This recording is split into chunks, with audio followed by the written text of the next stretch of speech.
Mais uma vez estamos aqui. Eu agradeço a Deus por estar aqui reunidos com os irmãos.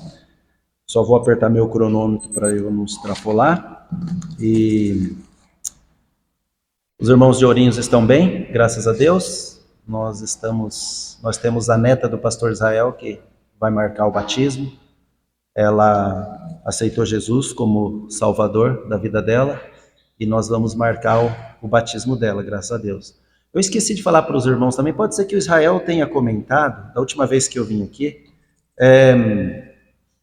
tem uns irmãos de Moçambique, na África, que o Israel está fazendo um trabalho com eles nos viram através acho que do Facebook, que só tem um Facebook, a pregação ela vai aí para o mundo, e eles tiveram interesse, eles fazem um trabalho do evangelho lá, eles tiveram interesse de nos conhecer melhor, eles assistem nossas lives, e gostaria de fazer um trabalho junto, mas o Israel está ensinando para eles, né? O pastor Israel está mostrando para eles o caminho, como a gente trabalha, e está fazendo as pregações, e eles estão ouvindo. E eles têm pregado lá em Moçambique para várias pessoas lá, eles estão num lugar um pouco retirado, acho que a maioria das pessoas que moram na região que está esses irmãos, não sei se falam, Moçambique fala português, né? Mas eles têm a língua deles lá, a língua mãe deles lá, não sei se eles conhecem bem o português. Vamos orar no sentido de que esses irmãos possam entender e conhecer o caminho, eles conhecem Jesus Cristo, e eles estão até no grupo lá da igreja, para que eles possam entender o caminho mais preciso da palavra de Deus, conforme as doutrinas que nós pregamos e nós conhecemos, assim como Paulo ensinou para Apolo e Priscila, né? O caminho mais preciso das doutrinas que Cristo deixou para nós aqui na terra de uma vez por todas. Então vamos orar nesse sentido. É um prazer estar aqui com os irmãos mais uma vez. Vamos fazer um estudo, meus irmãos. Eu estou estudando o livro de Lucas nas quartas-feiras, em Ourinhos, mas nós não vamos no livro de Lucas, capítulo 17, mas eu fiz um desdobramento onde Jesus ensina do escândalo e principalmente do perdão. Nós vamos no livro de Mateus. Todo mundo está indo para o livro de Lucas, mas volta lá no livro de Mateus, onde Jesus fala. É um assunto muito difícil, de muitas vezes nós compreendemos, entendemos, mas muitas vezes nós crentes não praticamos e temos dificuldade para praticar. Muitas vezes, não são todos, mas isso no mundo e no campo, na esfera cristã mesmo, por isso que Jesus estava falando aqui para os seus discípulos.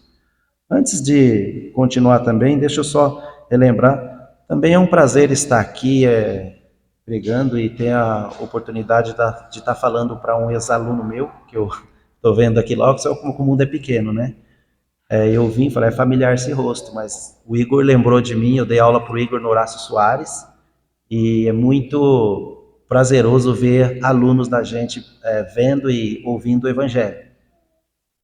Eu espero que eu não tenha feito nada de escandaloso, porque Jesus fala, ai por quem vem os escândalos, né? Um pouco antes ele fala aqui, ele ensina isso, mas é gostoso. E ele lembrou de mim, lembrou. Aí ele falou o nome dele, eu fui lembrando, e a gente vai lembrando. Não foram muitos os anos, mas que Deus possa abençoar bastante o Igor aqui ouvindo esse trabalho, e que a palavra de Deus possa tocar no coração daqueles que estão ouvindo, especialmente aqueles que estão aprendendo e que ainda não entenderam ainda sobre o reino de Deus, a verdade sobre o reino de Deus. Mas Jesus aqui no capítulo 18,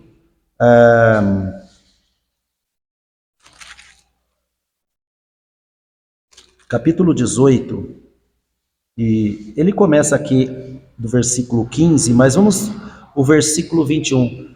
Jesus ensina, é interessante que Pedro, o apóstolo Pedro, ele queria saber qual que era o valor do perdão, né? Qual é o valor do perdão?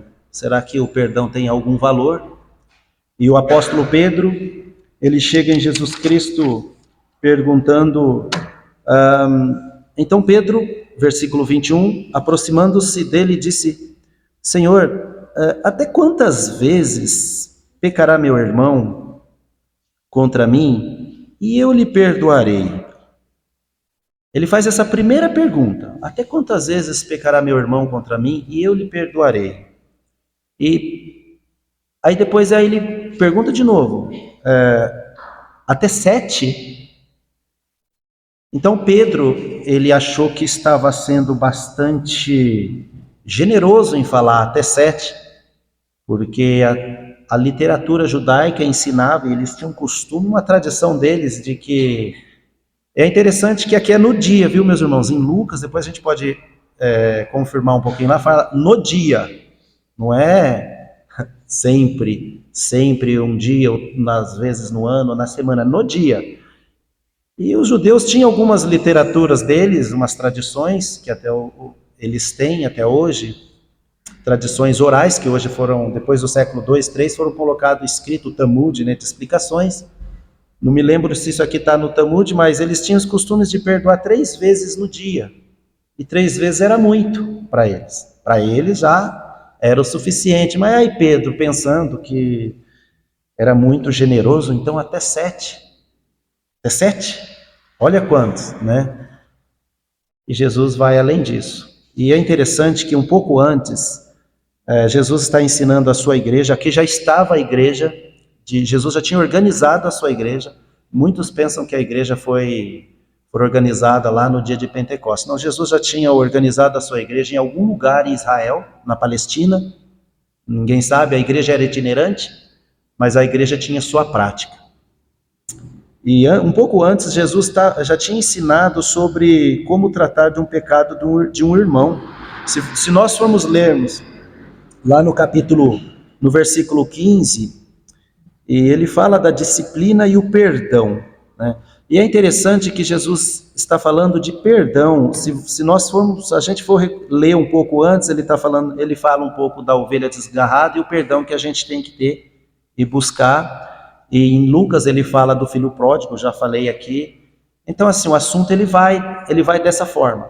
Ou quando Jesus ele ensina aos seus discípulos, às vezes ele está falando um discurso para os fariseus e para os líderes religiosos, às vezes ele se vira para os seus discípulos e ensina ali para os seus discípulos, dá a entender uma intimidade maior com a sua igreja ali, que era itinerante, como era às vezes em lugar aberto ou no templo, outros também podiam escutar. Mas a igreja estava ali, a igreja era local e visível. E aqui é interessante que esse assunto aqui não tem como defender uma igreja. A gente estava até comentando sobre isso, aqueles que defendem uma igreja invisível. A Bíblia, nenhuma parte da Bíblia, ela sustenta a ideia da igreja invisível. Uma que a palavra igreja é uma palavra grega, eclesia, que significa, a etimologia dela é os chamados para congregar em algum lugar, os chamados para fora, ou para fora do mundo para congregar em algum lugar. E os gregos já usavam essa palavra e tinha ciência, entendia muito bem que igreja era uma assembleia local. É incoerente eu falar uma igreja que... Não, é interessante, é redundante, é que a gente usa essa palavra. Quando eu falo assim, igreja local, é redundante, porque ela já é entendida com a sua palavra como localidade, uma assembleia que se reúne num lugar, interessante, que se reúne num lugar para fazer os seus atos, para praticar as suas coisas, e essas práticas são deliberar. Os gregos usavam para suas comunidades, para suas votações, para suas deliberações, mas eles se reuniam no lugar. As pessoas eram chamadas de cidades distantes, de locais distantes, ou para ir para Atenas, ou para ir para um lugar e lá e discutir. Não existia internet, não existia. Mas mesmo com a internet, a igreja ela não se reúne através de pessoas online. Ela pode conversar, ela pode fazer algumas coisas. Mas quando a gente vai no assunto de ter que comungar, tomar a ceia, ter que deliberar, ter que estar reunido, tem que estar junto, os irmãos, porque esse é o intuito, essa é a intenção e a ideia da igreja. A igreja ela é sempre junto, em nenhum lugar da Bíblia, porque é impossível, se a palavra, Assembleia, existe a reunião de pessoas de forma invisível? Então, a etimologia da palavra diz, é um pouco complexo, esse não é o assunto, mas aqui mostra que para fazer esses atos tinha que ser uma igreja local. A gente fala igreja local, mas a palavra igreja já é local, viu, irmãos? Quando eu falo igreja local, a gente fala para intensificar e entender a palavra. Quando eu falo igreja local, fica igual o batismo por imersão. Quando eu falo batismo por imersão, é uma redundância, porque o batismo já significa imergir. Vem lá da palavra, é uma redundância, né? Então, imergir por imergir, né? Ou mergulhar imergindo. Não é redundante? Mergulhar imergindo. Mas nós usamos essas duas palavras, isso para que as pessoas possam entender. Porque também a língua se transforma, e às vezes o sentido dela, né, ela vai mudando dependendo da tradução que vai, da língua que vai. Inclusive, a Bíblia, quando eles traduziram a Bíblia, mesmo do português mesmo para o inglês, do Rei Tiago, do King James, a palavra batismo, a palavra igreja poderia ser traduzida por assembleia, local mesmo, ou congregação, sem problema nenhum. A palavra batismo poderia ser traduzido para imersão. Inclusive existe uma tradução da Bíblia King James que eles traduzem todas as vezes que a palavra vem batismo, eles colocam imergir. É errado? Não é errado. Mas eles preferiram manter essa palavra e a questão é só estudar um pouquinho e ver o que significa mesmo a palavra. E a palavra igreja não é diferente disso. A palavra igreja ela funciona dessa forma. Ora, se o teu irmão pecar contra ti, vai repreende-o entre ti e ele só. Se te ouvir, ganhaste a teu irmão. É lógico, Jesus está ensinando a maneira de como tratar com o irmão que tem um problema com o outro. Se eu tenho um problema com alguém, ninguém precisa saber o meu problema com esse alguém. O problema nosso é que a gente quer espalhar e falar para os outros demais o meu problema que eu tenho com aquele. Se eu posso resolver com ele, Jesus ensina, isso daqui não funciona só para uma igreja, funciona para qualquer corporação, qualquer companhia, qualquer coisa. É interessante, porque nós, seres humanos, temos a tendência de que se nós somos repreendidos em público, de ter uma certa resistência, e é constrangedor certas coisas. Isso não é bom. Jesus está ensinando que tem coisas que, por que o público, ou por que as pessoas precisam saber se pode ser resolvido ali e não deixar a pessoa constrangido daquela forma. Às vezes nós erramos mesmo, falamos certas coisas que não devemos fazer, mas aqui é um pecado, de que se eu tenho um problema com o irmão, eu vou lá e converso com ele. E é interessante, meus irmãos, que muitas vezes Jesus fala para o ofensor, é difícil, né? Jesus fala para o ofensor buscar o ofendido, né? Sabe por quê? Muitas vezes o ofensor nem sabe. Ele ofende, errado, não estamos justificando. Nós temos que saber como tratar com o próximo, como tratar. Existe uma maneira de carinho e amor de tratamento. E a Bíblia fala, Tiago fala sobre isso. Paulo fala para Timóteo sobre isso, no trato, em como tratar as pessoas. Nós, seres humanos, essa natureza que nós temos, não devemos justificar isso por causa dela, mas ele nos ensina, Jesus ensina. Jesus com seus discípulos, Jesus ele era muito bravo e duro mesmo com os líderes religiosos que ele conheciam, que distorciam a palavra de Deus e que usavam a palavra de Deus como ferramenta, mas na verdade era a mera politicagem deles. E que não eram nem crentes eram. Mas quando Jesus via um pecador, mesmo uma prostituta, mesmo uma adúltera, mesmo dos maiores dos pecadores, Jesus tratava com amor. Porque precisava do arrependimento, porque precisava da compaixão, porque precisava da salvação, porque precisa da reconciliação, vamos dizer assim, porque aqui é um ato de tentar reconciliar. Se eu quero ganhar o meu irmão que pecou contra mim, às vezes ele me ofendeu, mas ele não sabe, então eu vou conversar com ele. Mas Jesus ensina dessa forma. Mas se por que eu estou falando tudo isso? Para a gente chegar lá na frente, né? Por que Jesus fala isso? Interessante. Por que Jesus ensina dessa forma para a sua igreja?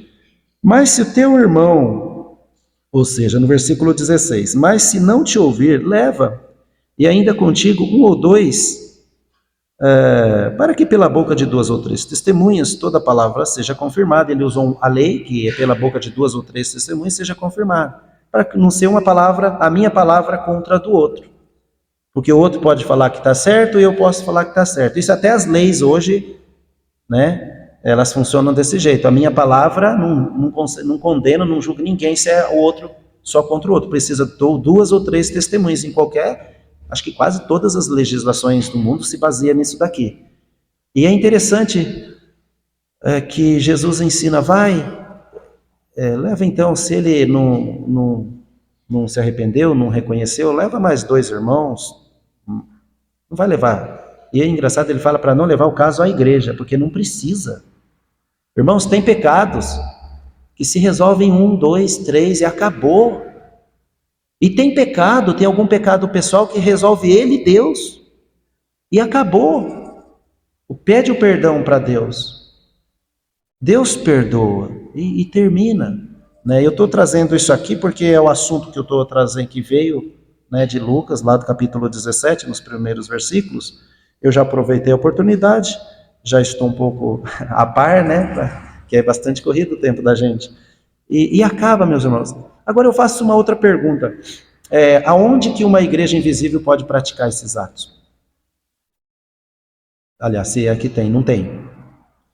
Os irmãos que creem na igreja invisível, mística, né, que todo mundo, tem uns que não fazem parte de uma igreja, é mais confortável entender que se eu não faço parte de uma igreja, eu não quero um compromisso com uma igreja, mas eu sou crente, eu já faço parte de uma igreja universal e invisível. Essa ideia é uma ideia católica e protestante. A igreja católica significa universal, né, em que todos aqueles que são cristãos fazem parte de uma igreja universal e visível. A Bíblia em nenhum lugar sustenta isso. Nenhum. Nem a própria etimologia da palavra é incoerente falar, porque não tem como reunir. Aonde que eu vou reunir com o meu irmão? Na onde que tem um pastor nessa igreja? Na onde que tem a igreja, meus irmãos? O que ela faz? Ela se reúne para louvar a Deus, para cultuar a Deus. Como que vai a igreja em união? Vai louvar a Deus, vai fazer um cântico a Deus, nesse sentido. A igreja ela se reúne para batizar e ela se reúne para tomar ceia. 2 ordenanças principais. Mas a igreja pode se reunir para fazer um almoço? Pode. Ela pode se reunir para fazer, tem um aniversário? Pode. Mas ali não está fazendo as funções práticas que Jesus falou, mas é uma reunião comum dos irmãos. Mas os irmãos confundem fazer parte da igreja, fazer parte da família de Deus, porque não é a igreja que salva, com a mesma coisa, fazer parte. E são 2 palavras diferentes no grego também. Uma koinês e a outra pátria. Lá em Efésios, eu não vou nesses detalhes, são palavras no grego que são diferentes. Eu fazer parte da família de Deus e fazer parte da igreja de Deus, os domésticos na fé, ali, meus irmãos. Que é impossível essa prática aqui na família de Deus, porque a família de Deus ela é formada e feita por salvos de todos os crentes do mundo inteiro. Aí sim, quando Jesus falou, e o reino de Deus está entre vós, pode entender que espiritualmente, no coração de todos aqueles salvos, o reino de Deus já está governando. Mas nem todos esses que são crentes e cristãos fazem parte da igreja de Cristo, que Jesus Cristo organizou aqui na terra, e que deixou para executar as doutrinas santas e irrepreensíveis neotestamentárias. Aí são coisas diferentes. Nós somos membros, aliás, de uma família enorme, de uma grande família, somos salvos, porque a salvação não se baseia na igreja, não é a igreja não salva ninguém, é a palavra de Deus, é Cristo Jesus através da sua palavra. Mas jamais uma igreja que eles às vezes pensam que são feita de pessoas que se convertem e que não fazem parte de nada, podem executar esses atos aqui. Porque eu nem sei quem é quem, não sei nem quem é quem, disciplina nessa igreja não tem como existir. A Bíblia fala de disciplina no sentido de agir conforme ao funcionamento ou as funções de um organismo vivo. A igreja é um organismo vivo, a Bíblia fala. E esse organismo, para funcionar bem, ou um corpo, né, todos têm que pensar de uma mesma forma. Todos têm que estar de acordo. Não são todos perfeitamente iguais, às vezes algumas Coisas são diferentes, mas são pontos diferentes, mas a igreja ela deve andar em harmonia. É a harmonia que deve andar. É interessante. Jesus ensina aqui. Então ele fala, vai lá e age dessa forma. No versículo 17, e se não escutar, dize-o à igreja. Então esse irmão não escutou, dize-o à igreja. Se também não escutar a igreja, considera-o como gentio e publicano. Então seja, se esse irmão, o pecado dele já é público, né? Não tem como mais, ele não se arrependeu, ele não escutou, ele deve ser o quê? Ele deve ser desligado da igreja. Mas não isolado do amor e da compaixão dos irmãos por oração que tem que ter desses irmãos que estão longe. Porque às vezes tem instituições e religiões que desligam o membro por algum motivo, por algum pecado, porque nós sabemos que se ele é um crente verdadeiro mesmo, ele é salvo, mas essas instituições desligam e isolam. E nem cumprimenta e nem conversa, mas não é assim. Não. A Bíblia ensina diferente. Se ele é um verdadeiro crente, certo? Embora Jesus Cristo vai além disso, né? Ele ensina a gente a amar até os inimigos, né?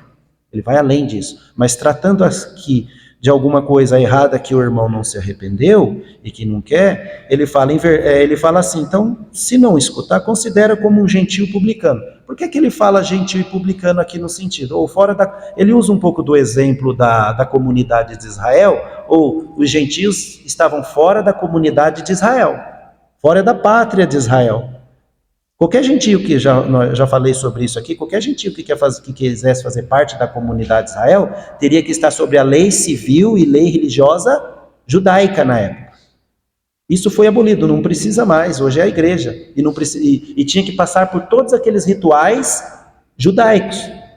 E está dentro da comunidade, eles poderiam até assistir os cultos no templo, mas tinha um limite, interessante, né? No próprio templo tinha um limite até onde o gentio podia chegar, separação. Jesus derrubou a parede, essa separação que havia entre gentios e judeus, e hoje a igreja, qualquer gentio e judeu pode fazer parte do mesmo corpo, sem essas limitações. Antigamente não. Nem a mulher tinha alguns direitos.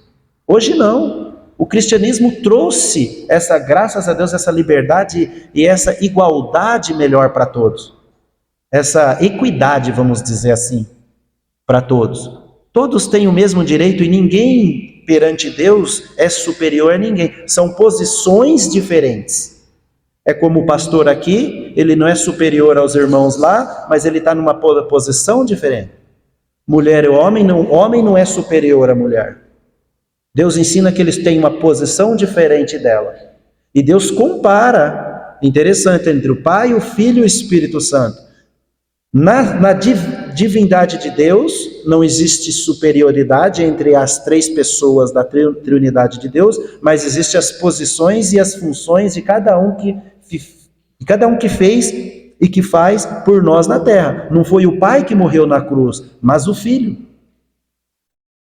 Não foi o Espírito Santo. O Espírito Santo não nos leva a gente louvar e fazer uma oração para Cristo, mas para o Pai em nome de Jesus Cristo. É uma harmonia, são posições de como funciona. É interessante. E ninguém é superior a ninguém, no sentido de poder, porque a triunidade de Deus é feita, são três personalidades diferentes, na mesma essência divina, com a mesma natureza divina. O Deus, ele é um só, a mesma natureza divina, mas que se manifesta na pessoa do Pai, na pessoa do Filho e na pessoa do Espírito Santo.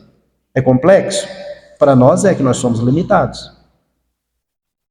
E é outro assunto também, que eu estou estudando e é interessante. Então, funciona dessa forma. Assim somos todos nós perante Deus. Em relação à salvação e posições de ocupações na igreja. É interessante isso daí. Mas Jesus, ele fala, considera então fora da comunidade, aqui no caso da igreja. Porque se ele não está arrependido, aí ele diz assim, meus irmãos, no versículo 18. Em verdade vos digo que tudo que ligardes na terra será ligado no céu, e tudo que desligardes na terra será desligado no céu. Então aqui ele está falando da igreja, da autoridade que a igreja tem, e ela é reconhecida para fazer e desfazer, para ligar e desligar no céu, desde que ela seja uma igreja cristã neotestamentária, Deus reconhece o que ela faz quando ela faz conforme a palavra de Deus, obviamente. Se a igreja fez esse ato conforme Jesus ensinou aqui, conforme esse ensino, Jesus reconhece. Se a igreja disciplinou o irmão conforme Jesus Cristo ensinou aqui, a igreja, a Deus, lá no céu, ele reconhece. Eu não vou em todos os detalhes aqui, cada um interpreta às vezes um pouco diferente, né? Ele reconhece. Se a igreja excluir, conforme a palavra de Deus, conforme os ensinos de Cristo, conforme as instruções que ele deu, lá no céu é reconhecido esses atos feitos por uma igreja neotestamentária. E só faz, e o Espírito Santo de Deus nos faz agir conforme a palavra de Deus. Quando nós fazemos coisas humanamente, eu entendo que aí muda. Às vezes eu posso agir contra ou com um irmão meu, ou contra qualquer pessoa, em qualquer religião, não conforme o que o Espírito me orienta, ou conforme eu aprendi, conforme a palavra de Deus, mas conforme a minha natureza, ou os meus pensamentos humanos. Muitos cristãos agem dessa forma. Aí o galardão, se morrer dessa forma, o galardão vai ser dado conforme a medida de cada um. Não vou entrar nesse outro assunto, mas é assim que é reconhecido. Também vos digo que se 2 de vós concordarem na terra acerca de qualquer coisa que pedirem, isso se fará feito por meu Pai que estás nos céus. Jesus está falando da igreja. Tem pessoas que pegam aqui e falam assim, ó, se 3 pessoas se reuniram em qualquer lugar aí, já é uma igreja. Não é. Reunião de 3 pessoas não é uma igreja. Porque a igreja, ela pratica certas coisas que em reunião de crentes não são praticadas, são apenas reuniões. Vou dar um exemplo. Pode pegar o irmão Antônio, o irmão Daniel, a irmã Rose, que faz parte dessa igreja aqui, aí pega eu, o pastor Israel, meu irmão lá, que fazemos parte da igreja lá de Ourinhos. Aí a gente se reúne em algum lugar para conversar, e para orar e para fazer algumas coisas. É uma igreja? Não, essa igreja aqui ela já tem. Essa igreja ela delibera, ela faz as suas votações, ela toma as suas decisões, ela tem a sua administração, a sua parte administrativa. Ela é local. Eu não tenho nenhum poder de voto nessa igreja, por quê? Porque eu não sei de fato as coisas que acontecem aqui. Só os irmãos que fazem parte dessa igreja que sabem de fato as coisas que acontecem aqui e podem opinar e votar para as coisas que acontecem aqui, para as deliberações que acontecem aqui. E é dessa forma. E Jesus está falando, aqui era a primeira igreja, só existia essa igreja, não existiam outras igrejas, era a primeira igreja. Vou falar igreja local para que os irmãos possam entender. Mas, meus irmãos, lá no versículo 20, porque onde estiverem 2 ou 3 reunidos em meu nome, aí estou eu no meio deles, certo? Jesus Cristo está no meio da sua igreja, Apocalipse fala que ele anda no meio da sua igreja através do seu Espírito. O Espírito de Deus, meus irmãos, isso lá numa das cartas, as 7 cartas de Apocalipse deixa bem claro isso. O Espírito de Deus, ele trabalha na igreja de forma coletiva, porque a igreja é um coletivo de pessoas, mas Paulo sempre ensina também uma unidade, né? Membro, pé, cabeça certinho. Mas também o Espírito de Deus trabalha na pessoa de forma individual na conversão e salvação, e de forma coletiva na igreja, através da prática da igreja, através das doutrinas da igreja. E Jesus deixa bem claro, numa das cartas de Apocalipse, que se a igreja não se arrependesse e ainda uma das igrejas continuasse cometendo mesmos erros doutrinários, Jesus falou que ia retirar o espírito da igreja, ou ia retirar da igreja a autoridade de ser reconhecido como igreja neotestamentária. E quando as igrejas verdadeiras, e tem acontecido, isso vai acontecer, é inevitável, muitas igrejas neotestamentárias, mesmo batistas, que se desviaram da verdade e hoje não praticam as mesmas doutrinas instruídas e deixadas pelo Novo Testamento, hoje Essas igrejas tem pessoas salvas nelas? Possivelmente, lógico, porque a salvação ela é individual, mas elas são meramente humanas, de pessoas que se reúnem. Não queremos falar isso para nos sobrepor a ninguém, a nenhuma religião, não é isso. A gente não quer ser mais importante ou melhor que ninguém, mas a gente quer agir conforme a palavra de Deus. E a palavra de Deus ensina. Eu posso sair daqui, eu não estou contente com essa igreja aqui, mesmo sabendo que ela é neotestamentária. Eu vou fazer parte de um outro movimento cristão aí. Mas esse movimento cristão que nem estuda a palavra de Deus, doutrinas todas atrapalhadas. E às vezes tem irmãos que pensam que uma igreja que batiza criança, mesmo se dizendo protestante, mas Jesus Cristo nunca ensinou isso, a Bíblia não ensina isso. Eu vou fazer parte desses movimentos. São movimentos criados por homem. Tem pessoas salvas, se creram em Jesus Cristo de coração, são salvas. Mas Jesus aqui está se dirigindo à sua igreja, meus irmãos. Agora sim, eu vou ser um pouco mais breve, não muita delonga, e usar o exemplo que Jesus Cristo deu para Pedro, sobre o perdão. Porque Pedro, no versículo 21, diz assim, então Pedro, aproximando-se dele, disse, Senhor, porque Jesus estava falando do perdão. Aí Pedro chegou com uma moral elevada, né? Porque ele queria colocar a moral do homem. Interessante, né? A nossa moral não tem como nivelar. A moral que Cristo trouxe, o perdão, o que Jesus Cristo ensinou para nós é elevadíssimo em relação ao amor e perdão. Que o ser humano custa para aprender, meus irmãos. Porque ele diz assim, então Pedro, aproximando-se dele, disse, Senhor, até quantas vezes pecará meu irmão contra mim e eu lhe perdoarei? Até 7? Como eu já disse, o costume dos judeus era 3 vezes, beleza, acabou, me perdoou, tchau, vai, tchau e benção. Nem benção, né? Tchau e às vezes, né? E Jesus falou assim, Jesus lhe disse, não te digo que até 7, mas até 70 vezes 7. Meus irmãos, vamos lá em Lucas, rapidinho, capítulo 17, versículo 4.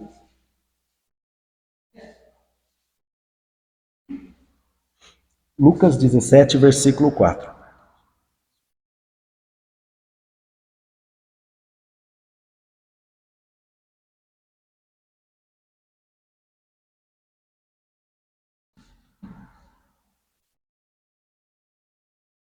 Ele diz assim, capítulo 17, versículo 4, se pecar contra ti 7 vezes no dia, por muitos anos eu achava que aquele 7 lá era, né, não sei quando, mas no dia. Então é no dia, se nós fizermos a conta, né? E 7 vezes no dia vier ter contigo, dizendo arrependam, perdoa-lhe, né? Aí voltando em Mateus já Jesus vai além, porque ali em Lucas dá a entender que está mais resumida a conversa, tá entendendo? Não, ela está mais resumida a conversa. A regra, meus irmãos, então o perdão que Cristo ensinou é um padrão muito elevado até para o mundo, porque o mundo tem uma ideia diferente de perdão muitas vezes, né? E ele diz assim, versículo 23, versículo 22. Jesus disse, não te digo que até 7, mas até 70 vezes 7. Imagina 70 vezes 7 no dia. Não precisa fazer. A hora que chega, acho que na 10ª, a gente já esquece, né? Dá para contar? 490 vezes? Não dá para contar. Então esse valor, na verdade, é a infinidade, né, do perdão, né, e da misericórdia de Deus que Jesus vai passar aqui logo mais. E ele vai fazer essa comparação entre o servo, né, que foi perdoado uma grande quantia em valor e não perdoou uma pequena quantia. Aí Jesus dá o exemplo, e essa parábola que Jesus traz, ela acentua mais ainda a infinidade, porque isso vai ser comparado ao verdadeiro perdão. Se Deus te perdoou de todos os nossos pecados que nós praticamos, mesmo antes da salvação e até depois que nós praticamos, né? Por que não usar dessa misericórdia para com o seu irmão também, em relação ao que ele faz na nossa vida ou na vida de qualquer um. Então Jesus diz assim, por isso, o reino dos céus... Bom, percebemos, né? E outra, número 7 é o número, geralmente, que ele simboliza o número da perfeição, né? Os irmãos aqui já sabem, é a infinidade de Deus, é a plenitude, é o que é completo. Ele é bem simbólico na Bíblia. Alguns números são bem simbólicos, né? O 3, 7, a gente vê assim, 3, triunidade, um acorde forma 3, às vezes ele se reflete mesmo na natureza, a triunidade de Deus, 7 notas musicais e assim vai. São coisas interessantes que só de refletir só. E ele diz assim, por isso o reino dos céus pode, versículo 23, comparar-se a um certo rei que quis fazer contas com os seus servos. E começando a fazer contas, foi-lhe apresentado um que lhe devia 10.000 talentos. E não tendo ele com que pagar, o seu senhor mandou que ele e sua mulher e seus filhos fossem vendidos com tudo quanto tinha para que ele pudesse pagar essa dívida, para que a dívida lhe se pudesse pagar. Então esse servo devia 10.000 talentos, mas ele não tinha como pagar. E nós vamos ver que 10.000 talentos, meus irmãos, depois nós vamos fazer comparação em dias. Em valor de dinheiro é complicado, porque o câmbio muda, e os valores relativos eles alteram, eles mudam. Mas vamos fazer uma conta rapidinho que eu fiz aqui em dias trabalhados. Nós vamos ver que Jesus está falando que é impossível. Então esse homem aqui, ele devia 10.000 talentos, que ele ia vender tudo para poder pagar. Nós sabemos que antigamente as pessoas eram propriedades, né? Olha como é que era a sociedade na época. E não tendo ele, meus irmãos, tem vários detalhes interessantes aqui, mas eu não vou chamar atenção pelos detalhes, mas pela chave da parábola, pelo que é central mesmo, a ideia central da parábola. Contudo, versículo 25, já li, 26. Então aquele servo, prostrando-se, o reverenciava, dizendo, Senhor, seja generoso para comigo, e tudo pagarei. Então o senhor daquele servo, movido de íntima compaixão, soltou-o, perdoou-lhe a dívida. Saindo, porém, aquele servo encontrou um dos seus conservos, 28, que lhe devia 100 dinheiros, ou 100 dias de trabalho, 100 denários, tá? Se a gente for colocar talvez em valor, o salário mínimo acho que dá R$50 por dia, mas vamos pôr uma média aí de R$100 por dia, né? Pois a gente vai ver que interessante. Então ele devia 100 dias de trabalho, 100 denários, saindo, porém, esses conservos. 28, né? Um dos seus conservos lhe devia 100 dinheiros e, lançando mão dele, sufocava-o, dizendo, paga-me o que me deves. E essa palavra, meus irmãos, no grego, ela indica da ideia de que ele sempre estava atormentando paga-me, você me deve. Paga-me, você me deve. Alguém que foi perdoado por um valor enorme, uma quantia enorme, que nós vamos ver. Paga-me, você me deve. E é interessante que o perdão tem grande efeito. Às vezes o valor para esse homem, e com certeza o valor dessa dívida que esse conservo, o servo coigual, era um servo como ele, de 100 dinheiros, era muito pouco em relação ao que ele devia. Então ele deveria, aparentemente, ele tinha muito mais do que esse, porque ele chegou a dever muito mais. Interessante. Então o seu companheiro, prostrando-se, 29, e a seus pés rogava-lhe, dizendo, seja generoso para comigo e tudo te pagarei. Ele, porém, não quis, antes foi encerrá-lo na prisão até que pagasse a dívida. Colocou na prisão, não perdoou até que pagasse a dívida. Mas os irmãos já sabem porque Jesus está trazendo essa parábola para a igreja. Vendo, pois, os seus conservos o que acontecia, contristaram-se muito e foram declarar ao seu senhor tudo o que se passou, né, o que se passara. Então seu senhor, chamando à sua presença, disse, servo malvado, perdoei toda aquela dívida porque suplicaste. Não devias tu igualmente ter compaixão do teu companheiro, como eu também tive misericórdia de ti? Indignado, o seu senhor o entregou aos atormentadores até que pagasse tudo o que lhe devia. Assim vos fará também meu Pai Celestial, se de coração não perdoardes cada um a seu irmão as suas ofensas. Meus irmãos, o eixo, na verdade, aqui este homem devia 10 mil talentos. Eu fiz uma continha rápida, que vocês têm ideia do que em dias trabalhados, de quanto dá 10 mil talentos? Um talento correspondia a 6 mil diárias, o outro deveria 100 diárias. Um talento correspondia a 6 mil diárias, 6 mil dias de trabalho. 10 mil talentos iria corresponder a quantas diárias? Faz a conta para vocês verem. Um talento, 6 mil diárias, ou 20 anos. 10 mil talentos, eu já vou arredondar tudo aqui, porque eu não preciso fazer a conta.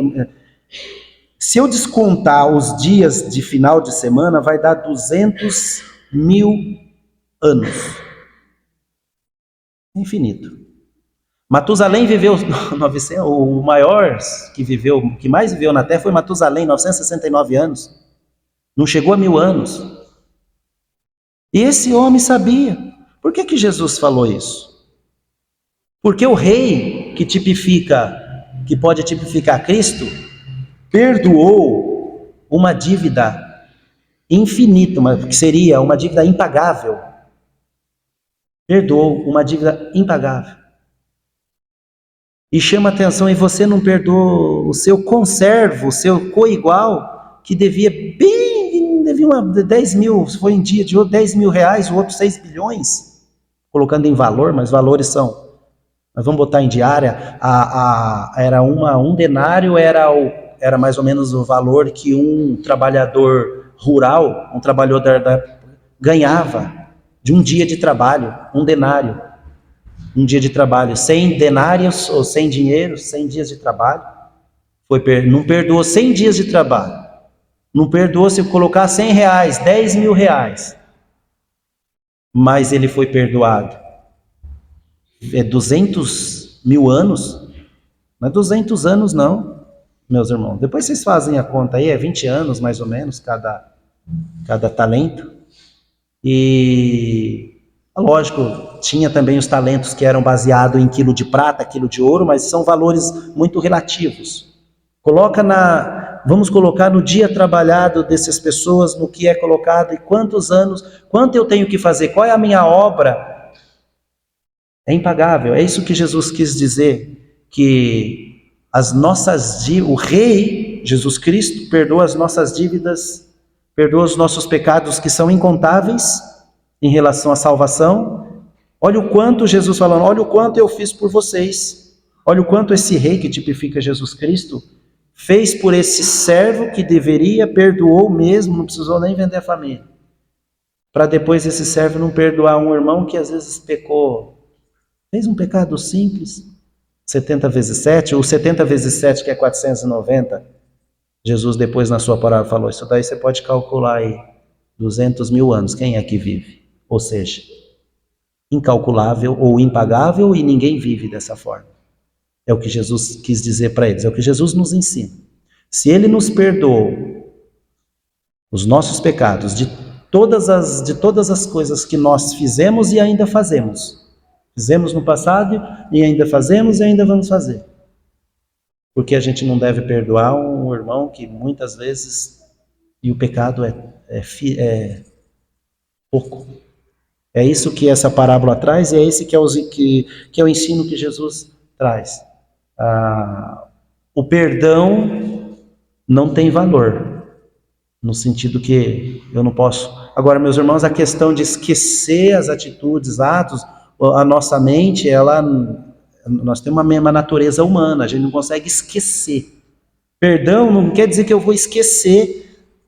Ela vem, mas quando eu exercito a minha fé, isso vai me ajudando, e aquilo nunca mais, quando eu perdoo, nunca mais vou levar em conta. E meus irmãos, a ciência já sabe. Aquele que perdoa, tem um benefício tão grande mentalmente, emocionalmente, fisicamente falando, meus irmãos. E aquele que guarda a mágoa, meus irmãos, isso a prova, a ciência, né, fala que quem guarda a mágoa traz coisas ruins, libera os hormônios emocionalmente que traz, ou a emoção traz muito cortisol, outras coisas que não faz bem para nossa mente, para o nosso bem-estar. Certas coisas podem até, não, lógico, não são todas as coisas, doenças que são desenvolvidas por causa disso, os irmãos sabem, mas dependendo do que a pessoa emocionalmente fica remoendo, passando, vai desenvolver coisas que não são boas até fisicamente falando. Isso é comprovado cientificamente. E Deus nos ensina uma coisa que vai trazer um efeito colateral, até não só na parte espiritual, como na parte física, emocional e mental.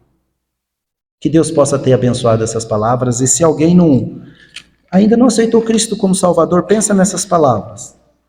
Nós temos pecados infinitos, que só Jesus Cristo, como esse rei, perdoou, pode perdoar. Unicamente Jesus Cristo. E Ele nos perdoa. E que devemos colocar em prática, eu sei que é difícil. Às vezes a igreja aprende isso em qualquer lugar. E um dos maiores problemas dentro de igrejas boas e verdadeiras é realmente não ter a reconciliação, é não ter aquele perdão e ficar guardando aquilo. Devemos orar para que nós, como igreja, nós como membros, como cristãos, podemos colocar isso em prática, exercitar isso daí, exercitar essa fé. Que Deus possa ter abençoado. Quem que vai passar a palavra ao irmão Daniel? Obrigado, irmãos, pela atenção.